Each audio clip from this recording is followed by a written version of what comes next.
Let's talk about this now with my guests, former Miami Beach Mayor Philip Levine and Washington Examiner investigative reporter Sarah Westwood. Thanks both for being here. Sarah, let me start with you. You were at Mar-a-Lago this week. You saw the very big announcement as it was billed.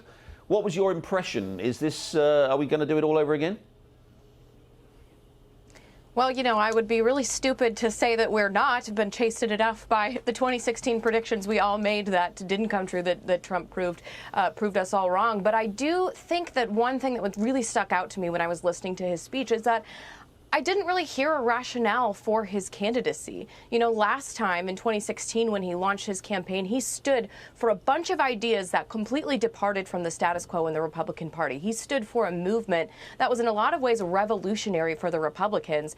But now he stands for, in a lot of ways, just a collection of grievances. A lot of that speech was dedicated to relitigating things that were done to him in office, perceived slights from his enemies. He's no longer really articulating a fresh set of ideas. I don't know that he necessarily is the best standard bearer for those, and he no longer can have exclusive claim to being the only person talking about those populist ideas anymore, because he is in a lot of ways the GOP establishment, and he's remade the party in that image. Now there's a lot of people who are embracing the movement he championed.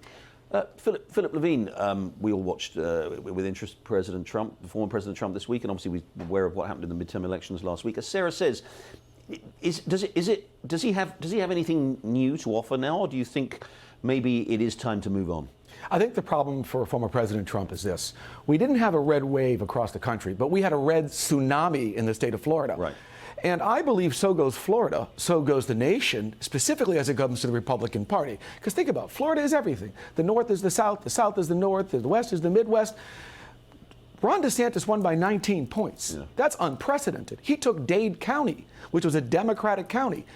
A lot of the smart money in Florida is behind Ron DeSantis now. Steve Schwartzman. I mean, look at Steve Ross. Look at Ken Griffin of Citadel. The bigger problem is this for the country, for the Republican Party. Created Frankenstein. Frankenstein is all about himself.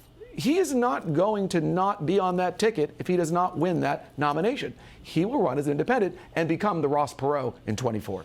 Sarah, just briefly, if I may, does DeSantis? Everybody's talking about DeSantis, and as Philip just says, a huge majority, a huge victory in the governor's race there.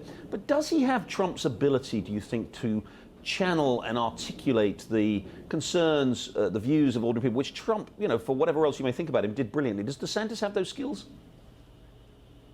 I don't think he has the charisma to match Trump. Really, no one does. No one has the ability to animate people the way that Trump does. But what Ron DeSantis does have, I think, is a thick enough skin to ignore the sort of attacks that the media has launched at him. And he shares that attitude of, you know, disinterest in trying to prove himself to the elites that Trump had, right? He's taken on Disney. He's taken on teachers' unions. He's pursued politically incorrect policies, so to speak, and remained popular. He hasn't got caught up in, you know, the sort of apology game that other Republicans have. And I think that his appeal is different, but it's in the same vein of that populist movement.